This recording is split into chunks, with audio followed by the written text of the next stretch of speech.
سورۃ زخرف۔ بسم اللہ الرحمن الرحیم۔ شروع اللہ کے نام سے جو بڑا مہربان نہایت رحم کرنے والا ہے۔ حامیم والکتاب المبین انا جعلناہ قرآنا عربیا لعلکم تعقلون وانہ فی ام الکتاب لدینا لعلی حکیم۔ حامیم حروف مقطعات، اس واضح کتاب کی قسم، ہم نے اسے عربی زبان کا قرآن بنایا تاکہ تم سمجھ لو۔ بلا شبہ یہ لوح محفوظ میں ہے جو ہمارے پاس ہے، بڑے مرتبے کی اور حکمت سے لبریز کتاب ہے۔ کیا ہم اس بنا پر یہ نصیحت تم سے ہٹا لیں کہ تم حد سے آگے بڑھ رہے ہو؟ ہم نے پہلی قوموں میں بہت سے نبی بھیجے، ان کے پاس جو بھی نبی آیا اسی کو انہوں نے مذاق میں اڑایا، آخر ہم نے ان کے طاقتور ہلاک کر دی اور پہلوں کی حالت گزر چکی ہے۔ قرآن مجید کے اوصاف بتائی جا رہی ہیں۔ قرآن عظیم کی قسم کھائی گئی جس کے بیانات سمجھے ہوئے اور کھلے ہیں،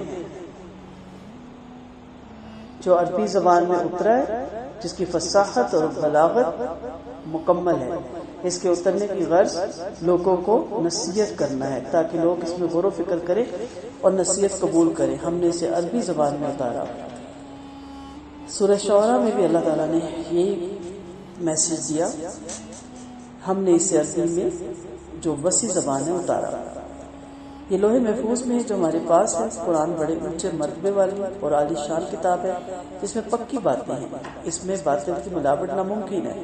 یعنی یہ کتاب آسمان والوں میں بڑی قدر و منزلت والی ہے، زمین والوں کو بھی اس کی قدر کرنی چاہیے، اس انتہا قیمتی نعمت کو اپنے دلوں میں اس کو جگہ دینی چاہیے۔ نبی کریم صلی اللہ علیہ وسلم کو تسلی بھی دی گئی رحمۃ اللہ علیہ کو کہ اگر آپ کی قوم آپ کو چٹلاتی ہے تو آپ سے ذرا نہ گھبرائیں اور صبر کریں۔ ان کے پہلے اقوام عالم کے پاس بھی ہم نے اپنے انبیاء بھیجے تھے، ان لوگوں نے بھی اپنے اپنے نبی کا مذاق اڑایا تھا۔ اگر آپ ان سے پوچھیں کہ آسمان و زمین کس نے پیدا کیا تو یہی جواب دیں گے کہ عزت والے اور جاننے والے اللہ ہی نے پیدا کیا، جس نے تمہاری زمین کو بچھونا بنا دیا اور اس میں تمہارے لیے راستے بنا دیے تاکہ تم راہ پاؤ، جس نے آسمان سے ایک اندازے سے پانی برسایا، پھر ہم نے اس سے مردہ علاقہ زندہ کیا، اسی طرح تم قبروں سے نکالے جاؤ گے، اور جس نے تمام اشیاء کے جوڑے بنائے اور جس نے تمہاری سواری کے لیے کشتیاں اور چوپائے بنائے تاکہ تم کشتیوں پہ سوار ہو کر اپنے رب کی نعمت یاد کرو جب ان پر اچھی طرح سے بیٹھ جاؤ اور کہو کہ وہ ذات پاک ہے جس نے سواریاں ہمارے بس میں کر دی اور ہم انہیں اپنے بس میں نہیں لا سکتے، بلا شبہ ہم اپنے پروردگار کی طرف ہی لوٹ کر جائیں گے۔ یہاں بتایا گیا کہ اللہ نے ہر چیز کا جوڑا بنایا، یہ دنیا بھر کی نعمتیں اس کی پیدا کی ہوئی ہیں۔ 1400 سال پہلے اللہ نے یہ بتا دیا قرآن میں، نبی کریم صلی اللہ علیہ وسلم کی زبان سے بھی یہ ہر چیز یہاں پہ جوڑا ہے، اور یہ بھی اللہ تعالیٰ کی معجزہ ہونے کی بہت بڑی نشانی ہے، اور بہت بعد میں پھر یہ چیز ڈسکور ہوئی کہ ہر چیز کا جوڑا ہے اور جوڑے کے بغیر کوئی چیز بھی اس دنیا میں نہیں۔ ہاں، اللہ ایک واحد ہستی ہے جس کا کوئی جوڑا نہیں ہے۔ پھر سواری کے لیے بتایا گیا کہ دیکھیں سواریاں آپ کی کس طرح کام آتی ہیں۔ کہا گیا کہ آپ کا فرض ہے جب ان پہ آپ بیٹھیں جم کے بیٹھیں، یعنی پراپر طریقے سے، جیسے بعض ہماری جو اب دوسری سواریاں اس میں کیا ہے کہ بیلٹ ضرور باندھی جائے، پراپر بیٹھ کے پھر سٹارٹ کیا جائے۔ جب آپ بیٹھے تو رب کی نعمتوں کا شکر ادا کریں کہ اللہ نے کس طرح طاقتور، پہلے جانور تھے اور اب یہ ٹیکنالوجی آپ کے ہاتھ میں دی، آپ کے دماغ میں اسے کنٹرول کیا۔ دونوں صورتوں میں جب آپ بیٹھے ان سواریوں میں تو یہ ضرور دعا مانگے، وہ پاک ہے، اگر انہیں ہمارے پاس میں نہ کرتا تو ہمیں کیا طاقت تھی اسے زیر کر سکتے۔ علی رضی اللہ عنہ جس وقت سوار ہونے لگتے تو رکاب میں پاؤں رکھتے ہوئے فرماتے بسم اللہ، پھر جب اچھی طرح بیٹھ جاتے تو فرمایا الحمدللہ الذی سبحان الذی سخر لنا ھذا وما كنا له مقرنین وانا الی ربنا لمنقلبون۔ پھر 3 مرتبہ الحمدللہ الحمدللہ الحمدللہ، اللہ اکبر اللہ اکبر اللہ اکبر فرماتے، اور پھر سبحانک لا الہ الا انت قد ظلمت نفسی واغفر لی پڑھ کر ہنسنے لگے۔ صحابی کہتے ہیں میں نے پوچھا امیر المومنین ہنسی کا کیا موقع؟ فرمایا میں نے بھی آپ صلی اللہ علیہ وسلم سے یہ پوچھا تھا، آپ نے جواب دیا جب اللہ اپنے بندوں کے منہ سے کلمہ سنتے ہیں کہ اے میرے رب مجھے بخش دے تو انتہائی خوش ہو کر فرماتے ہیں کہ میرے بندے کو معلوم ہے کہ میرے سوا کوئی گناہ نہیں بخش سکتا۔ اب دیکھیں گے سواری کے اوپر سوار ہوتے ہی ساری دعائیں کیوں؟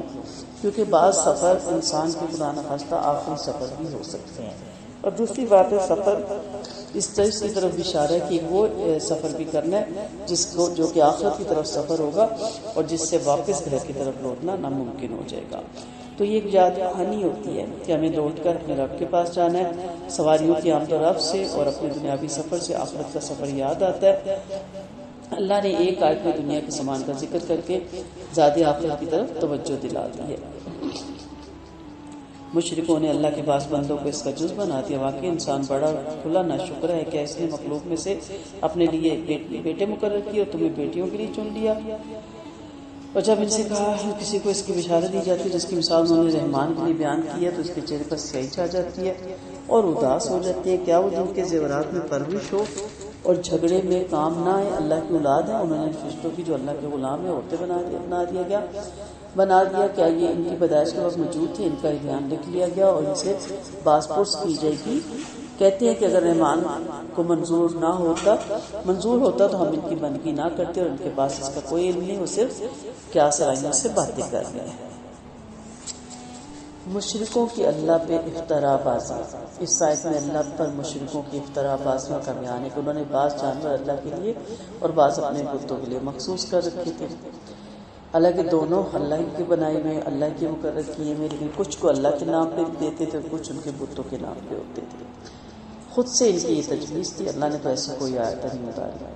یہ شان الویت میں گستاخی ہے، نعوذ باللہ۔ اس طرح ان بدبختوں نے اولاد کی تقسیم کر رکھی تھی، فرشتے اللہ کی بیٹیاں بنا رکھی تھی، حالانکہ خود ان کی نگاہ میں لڑکیوں کی کوئی اہمیت نہیں تھی۔ ایسا نہیں ہے کہ اللہ کی نگاہ میں تھی، اللہ کے نزدیک لڑکی اور لڑکے سب اس کی مخلوق ہے، لیکن وہ دنیا میں لڑکوں کو اہمیت دیتے تھے اور لڑکیوں کو اہمیت نہیں دیتے تھے۔ حالانکہ لڑکیاں ان کی نگاہ میں پست اور ذلیل تھیں اور اپنے لڑکوں کی ہمیشہ وہ امید لگائے رکھتے تھے کہ اچھا وہ جو چیز تمہارے لیے کام کی نہیں وہ اللہ کے لیے، وہ جو تمہارے کام کی وہ تمہارے لیے، تو بڑی گھنونی بات ہے۔ ان گستاخوں نے اللہ کے بندوں اور اس کی مخلوق کو اس کا جز یعنی اولاد قرار دے دیا۔ پھر آگے بڑھ کر بہت زیادہ پھر اس کے ساتھ منسوب ہوتے چلے کہ برے کی گئے۔ یہاں پہ بتایا گیا کہ جب ان کو لڑکیوں کی خبر دی جاتی ہے تو ان کے چہرے سیاہ پڑ جاتے ہیں، غم کے پہاڑ ٹوٹنے لگتے ہیں، گویا شرمندگی سے خبر سنتے ہیں، سمجھ نہیں آتی انہیں کہ چھپائیں یا بچیوں کو زندہ گاڑ دیں۔ اور دوسری طرف کیا کہتے ہیں کہ اللہ نے نعوذ باللہ جنوں سے شادیاں کی، جنات یا جنیوں سے، اس میں سے فرشتے پیدا ہوئے اور فرشتے اللہ کی بیٹیاں اور ہمارے سفارشی ہوں گے، تو ان کے بعد عقیدے کا یہاں پہ ترتیب ہے۔ عورتیں جو در حقیقت مردوں کے مقابلے میں ناقص سمجھی جاتی ہیں، ناقص نہیں ہیں۔ عورت اور مردوں کے مقابلے میں جذبات سے کام لیتی ہے، مرد عقل سے کام لیتا ہے۔ اگر وہ جذبات سے کام نہ لے تو وہ بچوں کو نہ پالے، اس میں یہ نرم گوشہ نہ ہو۔ اور پھر دوسرے اس کو اللہ نے جس کام کے لیے بنایا، سجنے سورنے زیورات اور عائشہ کی طرف، اس کا کام ہے کہ عمر بھر بناؤ سکار کرتی ہے اور خوبصورت کپڑے پہنتی ہے اور چوٹی کی طرف جاتی ہے۔ یہ اس کی خوبصورتی ہے، یہ اس کی کمزوری نہیں، کیونکہ اللہ نے اس کی فطرت میں یہ ڈالا ہے۔ جبکہ مرد کا کام یہ نہیں ہے کہ وہ سجنے سورنے میں اپنا ٹائم ویسٹ کرے، اس کا کام ہے مجاہد بنے، جدوجہد کرے، نان نفقہ کمائے اور محنت والے کام کرے۔ عورتوں کو اللہ کی بیٹیاں بنا دیتے ہیں کہ اللہ جیسی ہستی کو کیا بیٹیوں کی ضرورت ہے؟ تو یہاں پہ ہم ساری باتوں کی تردید کی گئی ہے کہ سوچیں تو صحیح کہ کس قسم کے عقیدے آپ رکھتے ہیں۔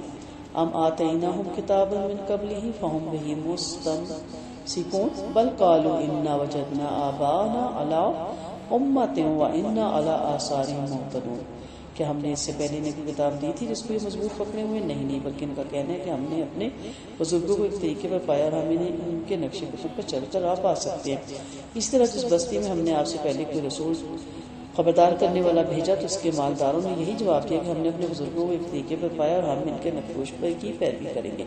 نبی نے بھی فرمایا اگرچہ میں تمہارے پاس تمہارے بزرگوں کے طریقے سے بہترین طریقہ لے کر آیا ہوں، تو کہنے لگے ہم اس طریقے کے منکر ہیں جسے تم لے کر بھیجے گئے ہو، اور آخر ہم نے ان سے بدلہ لے لیا۔ ذرا غور کرو جھٹلانے والوں کا کیسا انجام ہوا۔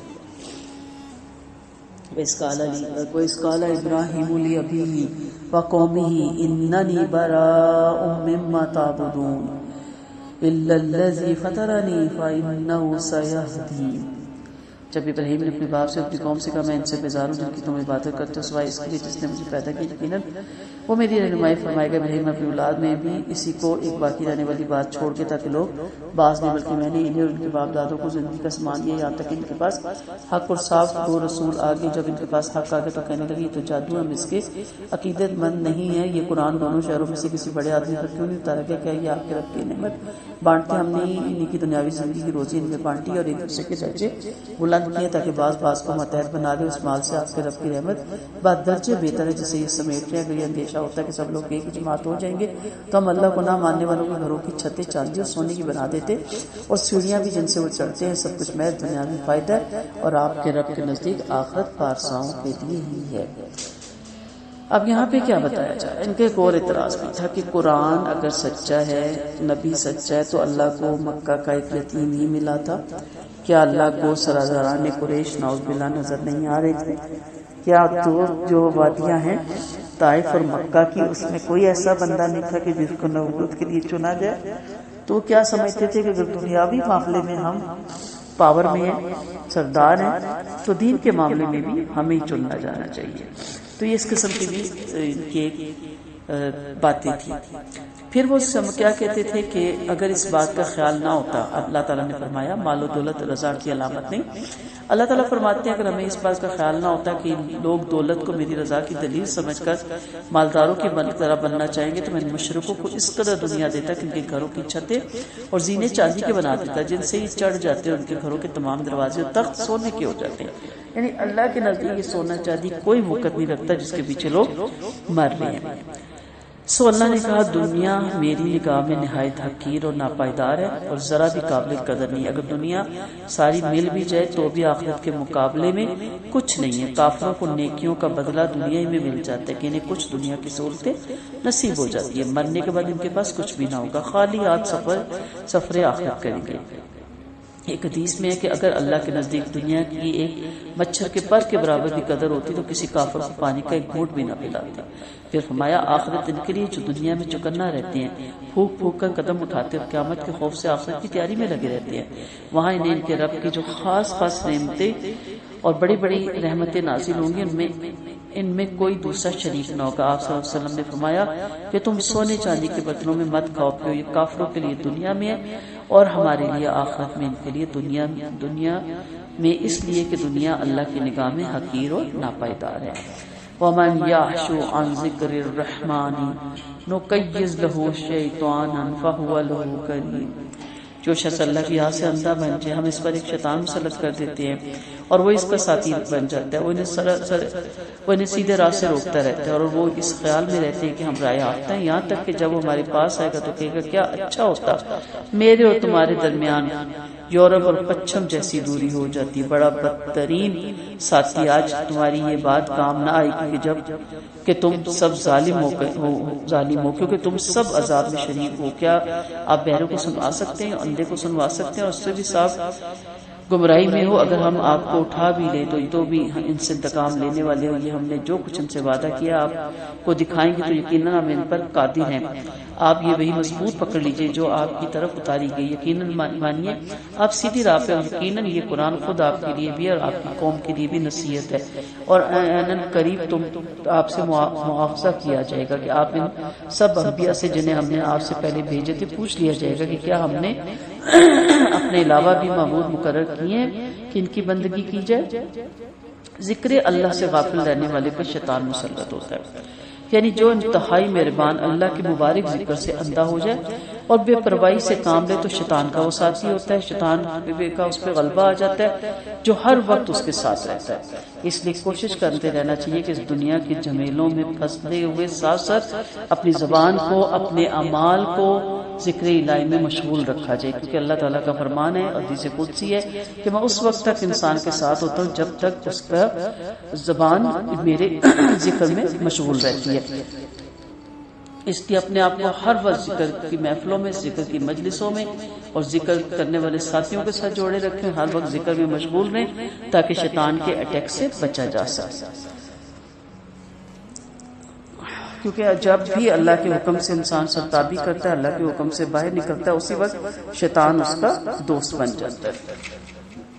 وَلَقَدْ أَرْسَلْنَا مُوسَىٰ بِآيَاتِنَا إِلَىٰ فِرْعَوْنَ وَمَلَئِهِ فَقَالَ إِنِّي رَسُولُ رَبِّ الْعَالَمِينَ فَلَمَّا جَاءَهُم بِآيَاتِنَا إِذَا هُم مِّنْهَا يَضْحَكُونَ. ہم نے موسیٰ کو فرعون اور اس کے سرداروں کے پاس اپنے دلائل کے بھیجا. انہوں نے کہا کہ میں رب العالمین کا پیغمبر ہوں. جب وہ ان کے سامنے ہمارے دلائل لائے تو ان پہ بے ساختہ ہنسنے لگے. ہم انہیں جو بھی نشانی دکھاتے تھے وہ دوسری نشانی سے بڑھ چڑھ کر ہوتی تھی اور ہم نے انہیں عذاب میں پکڑ لیا تاکہ وہ لوٹ آئے باز آ جائے. بولے اے جادوگر ہمارے لیے اپنے رب سے دعا کر جس کا اس نے تجھ سے وعدہ کر لیا, ہم ضرور رابطے آ جائیں گے. پھر جب ہم نے ان سے عذاب ہٹا لیا اسی دم انہوں نے اپنا عہد توڑ دیا.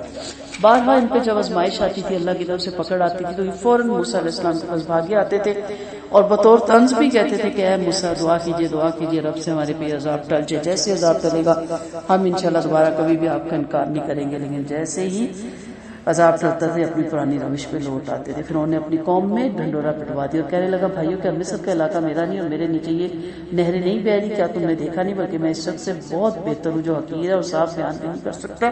اس پر سونے کے رنگ کیوں نہیں ڈالے گا؟ یہ سب باندھ کر اس کے ساتھ رشتے کیوں نہ آئے؟ اس نے اپنی قوم کو بیوقوف بنایا. انہوں نے اس کا کہنا مان لیا. یقیناً یہ سب کے سب نافرمان تھے. پھر جب انہوں نے ہمیں غصہ دلایا تو ہم نے انہیں گیا گزرا پچھلے لوگوں کے لیے نمونہ بنا دیا. وَلَمَّا ضُرِبَ ابْنُ مَرْيَمَ مَثَلًا إِذَا قَوْمُكَ مِنْهُ يَصِدُّونَ. اور جب مریم کے بیٹے کی مثال بیان کی گئی تو اس سے بے ساختہ آپ کی قوم چیخ پڑی کہنے لگی کیا ہمارے دیوتا اچھے ہیں یا وہ؟ آپ سے ان کا یہ بیان کرنا صرف جھگڑے کی بنا پر تھا کہ یہ قوم ہی ہے ہی جھگڑا لو. صرف ایک بندہ ہے جس پر ہم نے انعام کیا تھا اور اسے اسرائیلیوں کے لیے اپنی قدرت کا نشان بنا کر بنایا تھا. اگر ہم چاہتے تمہارے بچے فرشتے بھیج دیتے جو زمین پہ جانشین بنتے. یقین مانو وہ قیامت کی ایک نشانی ہے. لہٰذا تم قیامت میں تردد نہ کرو, میری پیروی کرو, یہی سیدھی راہ. خبردار شیطان تمہیں اس طرح سے بھٹکا نہ دے. یقینی طور پر تمہارا کھلا دشمن ہے. جب عیسیٰ موعظہ لائے اور فرمایا کہ میں تمہارے دین کی پکی باتیں لایا ہوں, یوں آیا ہوں کہ تمہارے لیے مسائل کھولتا ہوں جس پہ تمہارا اختلاف ہے. لہٰذا اللہ سے ڈرو, میری اطاعت کرو اور یقین مانو کہ میرا اور تمہارا پروردگار ایک ہی اللہ ہے. اسی کی عبادت کرو, یہی سیدھی راہ. پہ جماعتوں نے آپس میں اختلاف کیا, لہٰذا ظالموں کے لیے ایک دردناک دن کے عذاب کی بڑی خرابی ہے. مشرک یہ سن کر کہ عابد اور معبود جہنم کے ایندھن بنے گے ہنسنے لگے, یعنی ہنسے اور تعجب کرنے لگے یا منہ پھیرنے لگے یا چیخنے لگے. ایک دفعہ آپ صلی اللہ علیہ وسلم ولید بن مغیرہ اور دیگر اکابر قریش کے پاس تشریف لے گئے. اتنے میں نضر بن حارث بھی آ گیا اور آپ سے جھگڑنے لگا. آپ نے اسے جواب کر دیا. پھر یہ آیتیں پڑھی کہ انکم وما تعبدون, ہم سورۃ انبیاء کی ہے.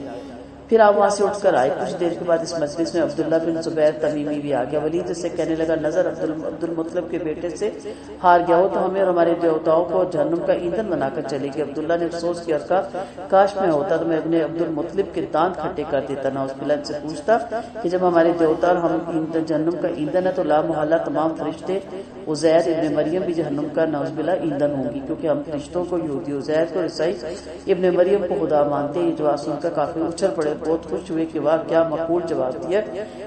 اور آخری خبر نبی کریم صلی اللہ علیہ وسلم تک پہنچی. فرمایا غیر اللہ کا ہر عابد اور اپنی عبادت سے راضی ہونے والا ہر معبود جہنم کا ایندھن ہے. ملائکہ یا انبیاء نے کبھی اپنی عبادت کا حکم نہ دیا اور وہ کبھی اس سے خوش نہیں ہے. در حقیقت مشرک ان کے نام سے شیطان کی پجاری ہے, وہی انہیں شرک پر اکساتا ہے اور یہ اس کی بات مان جاتے ہیں.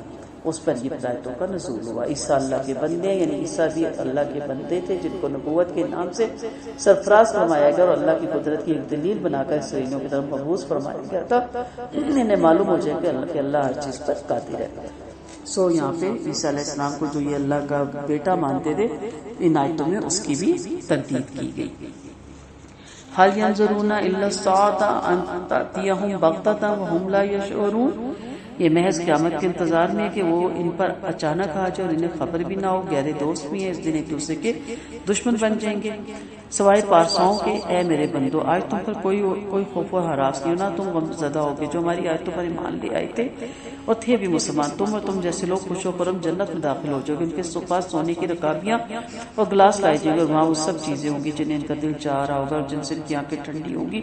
تم اس میں ہمیشہ رہو گے. یہی وہ جنت ہے جس کی تم اپنے اچھے عملوں کے سبب وارث بنائے گئے ہو.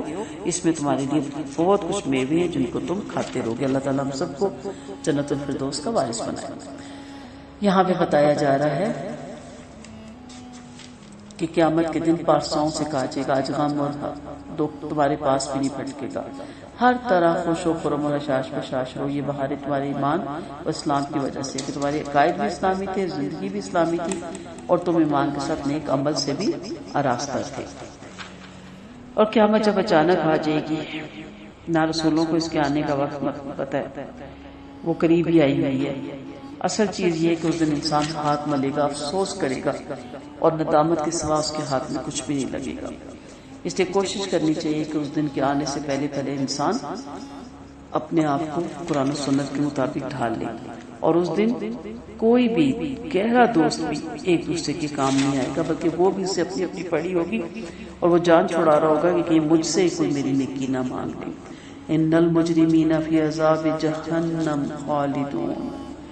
یاد رکھو نافرمان جہنم کے عذاب میں ہمیشہ ہمیشہ رہیں گے, وہ ان سے ہلکا نہیں کیا جائے گا, اور اس میں نا امیدی کی حالت میں پڑے رہیں گے. ہم نے ان پر ظلم نہیں کیا, لیکن یہ تو خود ہی ظالم تھے. یہ زور زور سے کہیں گے, اے دروغہ جہنم, آپ کا رب ہمارا کام ہی تمام کرتے. وہ جواب دیں گے, تم تو ہمیشہ کے لیے اس میں رہو گے. اللہ فرمائے گا, ہم تو تمہارے پاس حق لے کر آئے تھے, لیکن تم میں سے زیادہ تر لوگ اس سے بیزار تھے. کیا ہم نے کسی کام کا عزم کر لیا تھا؟ سچ جانو ہم بھی کام کا پکا ارادہ کر چکے ہیں. کیا وہ یہ سمجھتے ہیں کہ ہم ان کی راز والی باتیں اور مشورے نہیں سنتے؟ کیوں نہیں, بلکہ ہمارے بھیجے ہوئے قاصد ان کے پاس ہی لکھ رہے ہوتے ہیں. تو مجرموں کو, نافرمانوں کو جہنم میں ڈالا جائے گا, اور کوئی بھی ان سے عذاب ہلکا نہیں کیا جائے گا, اور وہ زور زور سے جہنم کے دروغہ کو پکاریں گے. وَنَادَوْا يَا مَالِكُ لِيَقْضِيَ عَلَيْنَا. کیا کہیں گے کہ ہمارا کام تمام کر دو, اس عذاب سے, ان تکلیفوں سے ہمیں نکالو, ہم سے برداشت نہیں ہوتا, ہمیں موت دے. تو دنیا میں ہوتا ہے نا بعض تکلیفیں, بعض غم ایسے کہ انسان ان کا خلاصی کر دیتا ہے, لیکن آخرت میں اس کی کوئی خلاصی نہیں ہونی, کوئی اس کی بچت نہیں ہونی. اس وقت جہنم کے دروغہ کو پکاریں گے. وہ جواب کیا دے گا؟ تمہارے پاس اللہ کے رسول نہیں آئے تھے, تمہارے پاس دین نہیں آیا تھا, تمہیں کوئی سمجھانے والا نہیں آیا تھا, جب آیا تھا تو بات مان لینی تھی. اس وقت تم نے مذاق میں اڑایا, اور اب جب جہنم میں ہو تو پھر اب واویلا مچا رہے ہو, تو وہاں پہ ان کی کوئی بات نہیں سنی جائے گی. اور یہ جو منافقت ہے نا, ظاہری طور پہ منہ مومنہ کرتوت کافرہ, اللہ کہہ رہے ہیں کہ ہم سب جانتے ہیں, ان کے چھپے بھید بھی ہم جانتے تھے, اور ان کی چھپی سرگوشیاں بھی ہم جانتے تھے. قل ان کان للرحمن ولد فانا اول العابدین سبحان رب السماوات والارض رب العرش اما یصفون. فرما دیجیے اگر بالفرض محال کمال مہربان اللہ کی اولاد ہوتی تو میں سب سے پہلے بات گزار ہوتا آسمان و زمین کا مالک جو عرش کا بھی مالک ہے اولاد سے پاک ہے. آپ انہیں اس شغل و تفریح میں چھوڑ دیجیے یہاں تک کہ انہیں اس دن سے واسطہ پڑ جائے گا جس کا ان سے وعدہ ہے. وہی آسمان میں معبود ہے, وہی زمین میں معبود ہے, بڑی بھاری حکمت والا, بڑا وسیع علم والا ہے, وہ بڑی برکتوں والا ہے, جس کی بادشاہت آسمان اور زمین میں ان کے درمیانی چیزوں پر ہے. اسی کے پاس قیامت کا علم, اور سب اسی کی طرف لوٹ کر جائیں گے. مشرک جن غیروں کو اللہ کو چھوڑ کر پکارتے ہیں وہ سفارش کا اختیار نہیں رکھتے. ہاں جو حق کے معتبر ہوں اور انہیں علم بھی ہو, اس سے ضرور شفاعت کے حقدار ہوں گے. اگر آپ ان سے پوچھیں گے کہ انہیں کس نے بنایا تو یقیناً اللہ ہی کو بتائیں گے. تو یہ کہاں اٹھتے جا رہے ہیں, اور اللہ کو نبی کے اس قول کی بھی خبر ہے کہ اے میرے رب یہ ایسے لوگ ہیں جو ایمان نہیں لاتے, آپ ان سے رخ پھیر لیں, اسلام فرما دے, یہ ان قریب جان لیں گے. کتنی ہلا دینے والی آیتیں ہیں. پہلی چیز تو یہ ہے کہ آپ فرما دیں کہ اگر اللہ کی اولاد ہوتی تو مجھے سر جھکانے میں کیا رکاوٹ تھی, بلکہ سب سے پہلے تو میں سر جھکاتا, میں ایمان لاتا. میں رب, جو میرا رب مجھ سے ہم کلام ہوتا ہے بذریعہ وہی, کیا وہ مجھے یہ نہیں بتا سکتا تھا کہ میری اولاد ہے؟ اگر ہوتی تو سب سے پہلے میں سجدہ کرتا. تو کہا کہ اللہ تعالیٰ اس شان سے, اس بات سے پاک ہے, اس کی اپنی شان ہے, اسے اولاد کی ضرورت نہیں ہے, کیونکہ آسمان زمین عرش اور کرسی تمام کائنات کا خالق ہے. اس سے بری ہے کہ اس کی اولاد ہو, کیونکہ وہ یکتا ہے, بے نظیر ہے, بے مثال ہے, اسے اولاد کی ضرورت نہیں ہے. مشرکوں کو ڈانٹا جا رہا ہے, یعنی آپ انہیں اس نادانی اور جہالت میں مشغول چھوڑ دیجئے اور دنیاوی تماشوں میں مصروف رہنے دیجئے. اس بے خبری میں اچانک قیامت آئے گی اور محشر میں جو حشر ہوگا انہیں معلوم ہو جائے گا. یہ ایک ڈانٹ کا طریقہ ہے, ایک تنبیہ کا طریقہ ہے کہ انسان سوچنے لگ جائے کہ مجھے تو نصیحت کرنی بھی چھوڑ دی گئی ہے. تو یاد رکھیں اس آیت میں باطل معبودوں کی شفاعت کی تردید ہے. بت شفاعت پر قادر نہیں ہے, نہ ہی وہ آپ کے علاج جن کے آپ ماتھے ٹیکتے ہیں, جن کی قبروں پہ چادریں چڑھاتے ہیں, چڑھاوے چڑھاتے ہیں, دیے جلاتے ہیں, کوئی بھی آپ کی شفاعت پہ قادر نہیں ہے. ہاں مومن اور موحد اللہ کی اجازت سے ان کی شفاعت کرے گا جن کے دلوں میں توحید کی کوئی کرن ہوگی. مشرکوں کی شفاعت کا کوئی نہ کوئی کروا سکتا اور نہ کوئی کسی مشرک کو شفاعت کا حق ہوگا، کیونکہ اس میں اللہ کی مرضی نہیں ہے، نہ ہی اللہ اس سے راضی ہے، اور جس سے اللہ راضی نہیں اللہ سے شفاعت کا حق کیسے دے گا؟ تو یہاں بتایا گیا کہ اللہ ایک ہے، اس کا کوئی معبود نہیں، اس کا کوئی ہمسر نہیں.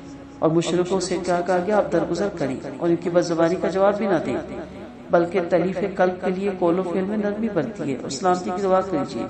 انہیں بہت جلد ان کو نظر آ جائے گا، اپنے اعمال کی سزا وہ سامنے دیکھ لیں گے. اس میں بھی مشرکوں کو دھمکایا گیا، آخر وہی ہوا جس سے انہیں ڈرایا گیا. ایسا عذاب آیا جو ٹالے نہ ٹلے. بدر میں بڑے بڑے سرداروں کا ان کی بولتی بند ہو گئی، مشرکوں کا منہ کالا ہو گیا. دین کی روشنی مکہ سے نکل کر ہر طرف پھیل گئی اور دن بدن مسلمان غالب اور قوی ہوتے چلے گئے. اللہ کے اس دین میں بے شمار لوگ فوج در فوج آنے لگے اور مشرق اور مغرب نور اسلام سے جگمگا اٹھا. وآخر دعوانا ان الحمد للہ رب العالمین. سبحانک اللہم و بحمدک نشہد ان لا الہ الا انت نستغفرک و نتوب الیک. السلام علیکم ورحمۃ اللہ وبرکاتہ.